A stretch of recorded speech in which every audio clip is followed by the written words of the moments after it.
നമസ്കാരം, ഞാൻ ഡോക്ടർ വിസ്മയ ദാമോദരൻ. നമ്മൾ എല്ലാ ദിവസത്തെയും പോലെ ഹെൽത്ത് ടിപ്പല്ല ഇന്ന് സംസാരിക്കുന്നത്. രോഗത്തിൽ നിന്നും മാറി നമുക്കിന്നൊരു രോഗിയെ പറ്റി സംസാരിക്കാം. അതായത് ഇന്ന് ക്ലിനിക്കിൽ നടന്നൊരു സംഭവം ഞാൻ പറഞ്ഞുതരാം. അതായത് ഇന്ന് എനിക്കൊരു ഉച്ചയ്ക്കൊരു സമയത്ത്, അതായത് 12:08 കറക്റ്റ് ടൈം പറയുകയാണെങ്കിൽ എനിക്കൊരു കോൾ വന്നു. അതായത് പേഷ്യന്റ് വിളിച്ചിട്ട് അവരുടെ അസ്വസ്ഥതകളെ പറ്റി പറയാനിട്ടുണ്ടായത്. ആ സമയത്ത് കുറച്ച് തിരക്കായതുകൊണ്ട് നമ്മൾ പേഷ്യന്റിനോട് ഒന്ന് വാട്സപ്പ് ചെയ്യാൻ പറ്റുമോ, നമ്മൾ തിരിച്ച് വിളിക്കാം എന്നുള്ള രീതിയിൽ നമ്മൾ സംസാരിച്ചു. പക്ഷെ അവരുടെ അവസ്ഥ കുറച്ചുകൂടി ഭീകരമായതുകൊണ്ട്, അതായത് അത്രത്തോളം അർജന്റ് ഉള്ളത് കൊണ്ട് തന്നെ അവർ നമ്മളോട് പറഞ്ഞു സംസാരിക്കണമായിരുന്നു എന്ന് പറഞ്ഞു. നമ്മൾ ടൈം കൊടുത്തു. കാരണം വെച്ചാൽ നമ്മൾ പേഷ്യന്റിന്റെ ടൈം നമ്മൾ ഉണ്ടാക്കി കൊടുക്കണമല്ലോ.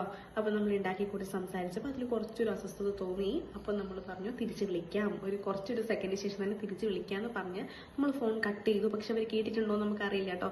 കാരണം എന്ത് കേട്ടിട്ടുണ്ടാവോ എന്ന് അറിയില്ല എന്ന് പറയാൻ കാരണം ജസ്റ്റ് അടുത്ത സെക്കൻഡിൽ തന്നെ അവർ തിരിച്ച് ഇങ്ങോട്ട് വിളിച്ചിട്ടുണ്ടായി. വേറൊരു